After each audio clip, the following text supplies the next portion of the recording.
Olá, eu sou Donizete Tokarski, consultor em bioeconomia, e aqui no programa Energia Agro, esta semana, vamos tratar da transição energética no Brasil e no mundo com um parlamentar que é profundo conhecedor das questões ligadas à saúde pública. Ele que é médico, especialista em cirurgia torácica, fez já especialização também no tratamento de câncer e conhece muito sobre esse assunto. Mas ele, como parlamentar, é um parlamentar que tem acompanhado as questões ligadas ao uso de combustíveis. Estou falando aqui do deputado Flávio Nogueira, do Piauí. Deputado, seja bem-vindo, muito bom estar com o senhor aqui. É um prazer estar com você, sei da sua experiência e também da condição que você faz aqui com os entrevistados. E para que todos possam ter mais conhecimento, seja abrangente no que concerne essa energia que nós temos renovável, o Brasil já parte na frente, mas ainda é necessário que tenhamos leis mais específicas, como também recursos, financiamentos, para que nós possamos, de fato, ser protagonista, né? E fala-se muito nisso, mas nós estamos ainda nos arrastando no sentido de acelerarmos esse processo com mais rapidez. Deputado, o senhor médico, cirurgião torácico, é especialista nas questões ligadas ao câncer, o que representa ainda para a saúde pública o uso de combustíveis fósseis, que alguns deles têm uma quantidade muito grande ainda de elementos cancerígenos, como é o caso do HPA, né? Que é o hidrocarboneto policíclico aromático, que a gente tem no diesel comum ou diesel S500, uma quantidade ainda sem controle. O que isso representa para a saúde pública? É muito, né? Porque tem assim, eu posso fazer uma comparação com as pessoas que ainda não têm muito ligação com esse tipo do biodiesel. Isso, o combustível fóssil é comparado para a saúde humana como um cigarro, um tabaco. Nós temos o benzeno, e o benzeno é uma das 2.000 substâncias cancerígenas que existem no cigarro. E nós encontramos nos combustíveis fósseis, em maior ou menor quantidade, ou menor ou maior teor, mas como muitos veículos andam pela rua, né? Aí, é como se a gente estivesse fumando o dia todo. Fumando o dia todo. Aí imagina ainda bem que o Brasil foi à frente e extinguiu quase completamente esse hábito nocivo que é de fumar. A pessoa, se somássemos isso, não estaríamos hoje envelhecendo tanto assim, como hoje o Brasil, graças a Deus, temos uma longevidade que está assim, quase de um país desenvolvido. Então, graças a muitas medidas preventivas como essa, não deixar de fumar, onde lá tinha substância que nós encontramos nos combustíveis fósseis. E o seu trabalho, deputado, é muito ligado à questão do cumprimento da legislação. E, recentemente, o senhor tem acompanhado bastante a Política Nacional de Produção e o uso do biodiesel. O senhor também tem liderado uma frente parlamentar que trata do ESG, ou seja, do cumprimento social, ambiental e também econômico ligado ao mercado como um todo. O que a frente parlamentar do ESG tem a ver com o uso de biocombustíveis e como que o senhor analisa isso do ponto de vista de interesse da sociedade? Primeiro, tem relação com o meio ambiente. Não faz muito tempo que nós não dávamos muita bola o que se dizia do que é nocivo, o que nós fazíamos, coisas deletérias ao meio ambiente, tanto que agora chegou de uma vez e nós temos aí aparecendo aquilo que nós não víamos no passado. Enchentes, enxurradas de águas aí em todo o Brasil, num lugar, outro seca. Para que você tenha uma ideia, eu tenho uma propriedade, ainda bem que foi bom para mim, mas não gostaria que fosse ruim para os outros.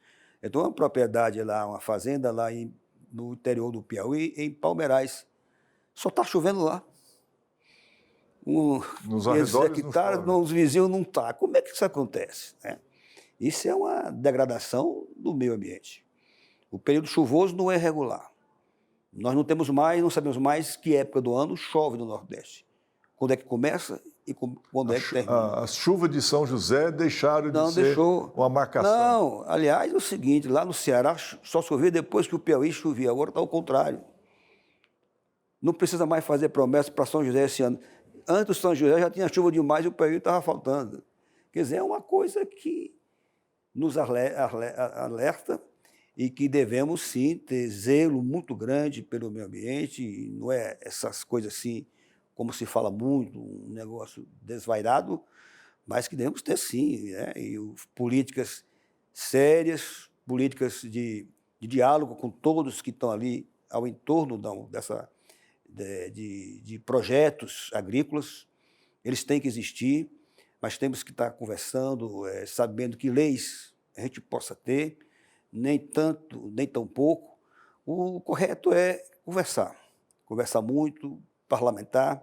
Nós estamos lá na Câmara Federal, à frente de frentes parlamentares, tanto desse ESG, como também outras frentes, como do empreendedorismo, e também à frente de Portos, aeroportos. Né? Inclusive, o senhor fez uma missão há poucos dias para a Europa, representando o Congresso, exatamente na discussão de mais infraestrutura para o Brasil, e também deve ter tratado também da questão do SAF, ou do bioquerosene para a aviação. Sim, para a aviação. Inclusive, eu estou tocando na Câmara projetos nesse sentido, né?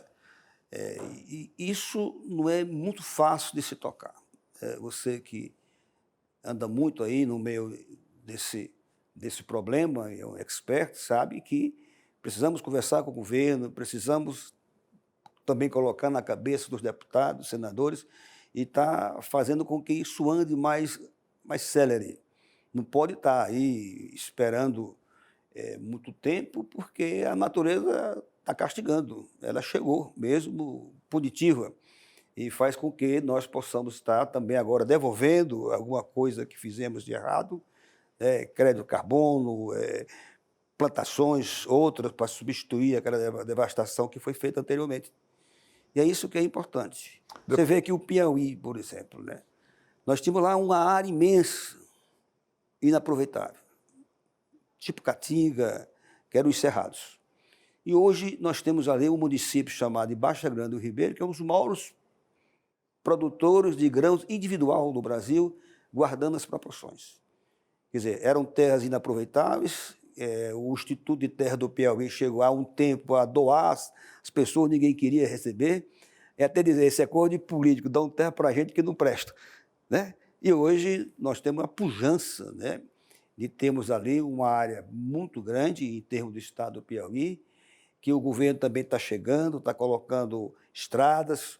As estradas têm que ser próprias por causa das carretas, né, que passam, escoando toda a produção de grãos.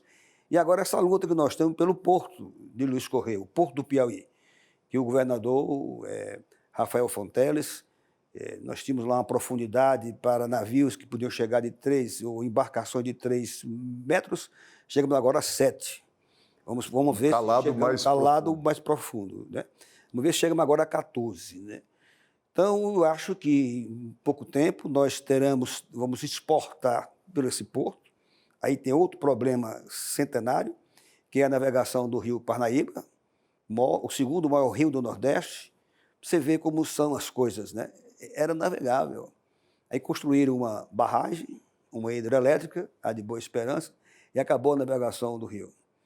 Quer dizer, ficaram de fazer eclusos, nunca fizeram, e hoje nós estamos com esse problema de dragagem, desde a região de produtor até esse porto, mas tudo isso está sendo encaminhado, e se Deus quiser, vamos conseguir a dragagem, a navegabilidade e o porto funcionando. Deputado, os biocombustíveis, nós temos o SAF também, que é o combustível de aviação. Sobre o Piauí passam diariamente centenas de aviões em destino à Europa, aos Estados Unidos, vindo de todo o hemisfério sul aqui. Piauí poderia se transformar também num ponto de abastecimento com esse biocombustível? Sim, lá tem tudo para ser. Nós temos tudo para ter lá uma grande produção de biodiesel, de biocombustível. Tudo que você precisa de matéria-primas, temos para fazer essa modelagem e chegar àquilo que nós queremos. Agora, o que tem é que ter leis também punitivas, para que possamos estar, de fato, oferecendo ao consumidor produtos com qualidade, combustíveis que não venham ofender a doença, a saúde humana, e nem também prejudicar os veículos que transportam, que se sirvam desse biocombustível. Muito bem, deputado. Nós estamos aqui já praticamente concluindo esse primeiro bloco, né? E é muito importante a sua leitura de que o biocombustível ele não é só uma energia líquida, ele é muito mais do que isso, é emprego no interior, é renda para essas unidades produtivas e para as pessoas que estão no seu entorno, é uma verticalização do processo de produção, é uma mitigação também da redução de emissões de gases de efeito estufa, como o senhor colocou, e de outros poluentes que estão associados à saúde pública. Nós estamos conversando aqui com o deputado Flávio Nogueira, do PT do Piauí, e em seguida, logo após o segundo bloco, nós vamos falar sobre o projeto de lei que ele apresentou na Câmara e quais são os efeitos desse projeto de lei para a sociedade. Fique conosco e até já.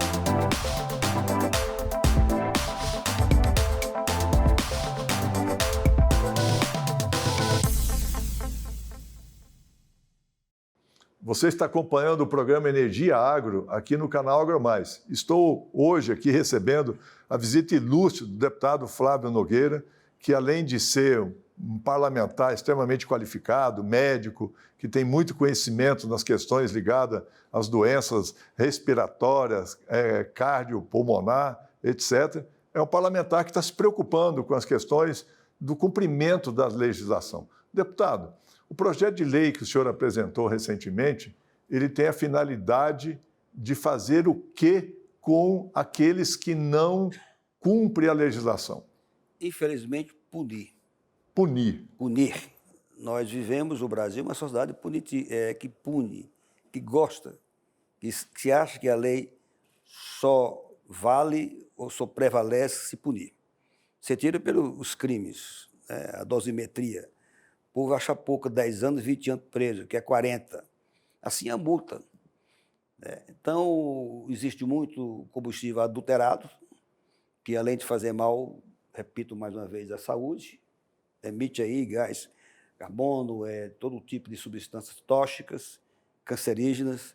Não adianta você caminhar, fazer exercício aí pelas praças públicas se o ar está poluído por conta desses combustíveis adulterados. Quer dizer, aqueles que não cumprem a lei. A lei ela existe, a lei ela é boa. Se ela fosse respeitada, não havia necessidade de estar punido. Como dizia um amigo meu, mais velho, médico, diretor do hospital: rapaz, multe o médico que o que dói é o bolso. O bolso é onde dói mais na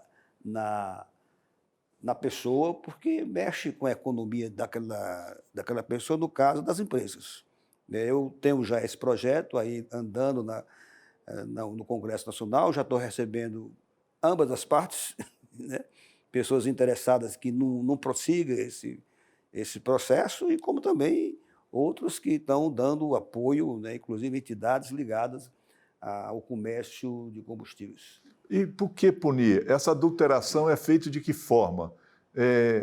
Deixam de cumprir a mistura do combustível, dos biocombustíveis, deixa de atender às especificações dos combustíveis, deixa de comprar ou adquirir os CBIOS, que são os créditos de descarbonização relacionados à RenovaBio. Ele é alguma coisa específica disso ou é esse conjunto de adulterações? É tudo isso aí. Uns mais, outros menos, e faz com que não tenhamos, assim, uma venda desses combustíveis como deveríamos ter, especificamente. É aquilo que eu falei há pouco. Nós temos a lei, que às vezes eu entendo que a lei é mais educativa do que punitiva. Pelo menos o texto da lei. Ela é só punitiva quando tem ali uma dosimetria ou de prisão ou então multa. Aí sim ela passa a ser punitiva. Se a gente vê o arcabouço de uma lei, você vai ver que ela é educativa. Olha, isso aqui, se você conduzir dessa maneira, você não tem nada contra você. É como o médico, você vai ao médico, vai se consultar e diz, olha, isso aqui faz mal. Então, se você não fizer isso, você vai ser punido com a sua saúde. Você vai ter câncer se fumar muito. Você vai ter asma se pegar um ar poluído. E assim vai. Assim é igual, mais ou menos, análogo ao que nós estamos fazendo com a lei. Então, queremos punir alto mesmo, a quem prosseguir, e principalmente o reincidente, que vai ser, portanto, punido severamente. E essas fraudes que essas pessoas cometem, não utilizando as misturas corretas ou deixando de adquirir os CBIOS de acordo com a lei RenovaBio, que são os créditos de descarbonização, essas fraudes geralmente são pessoas que repetem essa fraude, né? E quanto mais repetir, mais vai ser punido. É assim que... Pois é isso que eu falei há pouco, né? Os reincidentes. É nesse aí que a lei será mais severa, desde que, lógico, vamos discutir no Congresso, pode ser que baixamos essa multa ou vamos aumentar, mas, de qualquer maneira, não será uma multa como está. Será uma multa para que mesmo seja punitiva, né? Eu acredito que não tenhamos 100%, porque sempre tem as pessoas que desafiam mesmo a justiça e as leis. E a fiscalização, né? E a fiscalização, né? Tem que estar mais presente também. E falando a Agência Nacional do Petróleo tem que estar mais presente, né? E o senhor falando em fiscalização, há pouco tempo também, o senhor subscreveu um projeto de lei que também é complementar a isso, que ele autoriza a ANP, Agência Nacional de Petróleo, Gás Natural e Biocombustível, ter acesso às notas fiscais, exatamente para ela poder cumprir seu papel, é isso? Como é que você vai fiscalizar se não tem acesso a isso, né? Como? Nota fiscal acompanha todo o andamento desse produto. Desde lá, a produção, passando ali para outros, o transporte, até chegar ao posto e a venda desse combustível. Então, é necessário todo esse processo, a Agência Nacional do Petróleo tem conhecimento, conheça, né? E medir também, aqui com lá chegar e tirar uma amostragem para saber se, de fato, está dentro das regras, está dentro do que a lei diz que tem que ser feito. Essa lei que dá acesso à nota fiscal, ela teve um fortalecimento também pelo próprio CONFAZ, né? Que é o Conselho dos Secretários de Fazenda. Eles aprovaram recentemente uma resolução dando essa atribuição. Entretanto, o que o senhor está buscando, junto com os demais parlamentares, deputado Arnaldo Jardim, Pedro Dupion, Alceu Moreira e também o presidente da Frente de Sucro Energética, é exatamente dar um poder maior a acesso das notas fiscais à ANP, transformando isso em lei e não em uma medida que pode ser alterada a qualquer momento, é isso? Não uma portaria ou uma coisa desse tipo. Isso vai ser lei. Se passar no Congresso Nacional, transforma-se em lei, para que possamos ter mais rigor. E eu percebi que tanto o Ministério de Minas e Energia quanto alguns órgãos do poder público têm interesse nessas duas legislações, né? Como que está esse reflexo, essa discussão dentro do Congresso Nacional? O Ministério das Minas e Energia, inclusive, nós estamos conversando com o secretário executivo de lá para que parece que tem alguma coisa que possa aprimorar, né?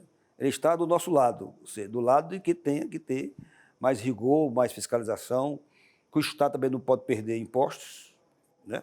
Não é só por isso, mas também porque, se você vê como isso é uma cadeia, se não der certo, o Estado ganha, o Estado perde muito gastando com as pessoas que adoecem. Quantas pessoas adoecem por causa do combustível adulterado? Quanto custa essa internação? Quanto custa essa internação? Quanto custa uma internação para uma pessoa enfisematosa, asmática, que passa a ser uma doença crônica? Não é um surto de uma doença. E o sofrimento não da pessoa só, de toda a família. Toda a família, né? Que deixa de trabalhar, que deixa de produzir. Né? Exatamente. O senhor deve ter vivido muito isso dentro do hospital. Geralmente acontece com o chefe de família, ou a pessoa que é provedora dos recursos daquela família. Aí como é que fica? Aí ela vem ser encostado pelo INSS, já é outra despesa para o Estado também. Então, às vezes a gente reclama, paga-se muito imposto, mas tem que ser às vezes, ou toda a vida, porque o Estado é responsável pelo tratamento da saúde das pessoas, da saúde, da segurança, da educação. E de onde vem isso? Dos impostos. E de onde nós tiramos? E se ele vai gastar menos? Se nós conseguirmos ser um cidadão que esteja dentro dos padrões normais da lei. Fazendo isso, o Estado gasta menos. E quem sabe poderíamos baixar os impostos. Deputado, há poucos dias o setor de biocombustíveis demandou do vice-presidente Alckmin uma contabilidade social, econômica e ambiental e de saúde pública para fazer uma comparação dos benefícios para a sociedade do uso de biocombustíveis em relação aos combustíveis fósseis. O que o senhor acha desse instrumento como uma forma de definir uma política pública? Por isso, mais ou menos no que nós estamos falando há pouco. Gasta-se muito com os combustíveis adulterados, em vários setores. Primeiro, burla o Estado. Segundo, sonega, que é crime também, sonegação. Porque se ele mistura, nós vamos estar pagando o imposto que não é devido, né? Que deveria, se tivesse uma composição daquele combustível dentro da lei, seria, portanto, mais imposto pago com segurança. Depois, a doença provocada por isso aí. E repete-se, então, quantas internações, quantas consultas, quantos exames para chegar ao diagnóstico. E quantos gasta também com remédios. As farmácias populares existem praticamente por conta de doenças crônicas. E é o governo que banca. Então, o governo deixa de receber e o governo tem que arcar com os danos desse tipo de composição de combustível, que é um crime. O Estado do Piauí, falando agora do seu Estado, que o senhor defende com muita veemência, está pronto aí para receber indústrias ligadas a esse setor? Há muito tempo, né? Aliás, talvez o Piauí tenha sido um dos primeiros a falar nisso. Tínhamos um governador lá para trás, na década de 70, que falava do biocombustível, que era o governador Alberto Silva. Conheci. Senador, um visionário, né? Mas naquela época ele praticamente falava só. Era um homem muito estudioso, um engenheiro, que tinha uma visão extraordinária. Ele conseguiu, inclusive, mudar até a cuca do piauiense e falar nessa época da mamona. Que não deu certo. Que não deu certo por conta de, talvez, falta de estudo, de financiamento. Estamos aqui conversando com o deputado Flávio Nogueira. E quando a conversa é boa, o tempo passa rápido. Deputado, muito obrigado pela sua presença. Deputado federal pelo PT do Piauí, que tem acompanhado muitos assuntos ligados aos biocombustíveis. E se é energia, é agro também. Obrigado, deputado, pela sua presença. Muito obrigado, eu que agradeço. Você que está nos acompanhando, aqui é o programa Energia Agro. Na próxima semana traremos também uma outra personalidade para debater esse assunto ligado à transição energética. Nos acompanhe nas redes sociais para que a gente possa ampliar o nosso debate com você. Fique conosco. Até a próxima semana.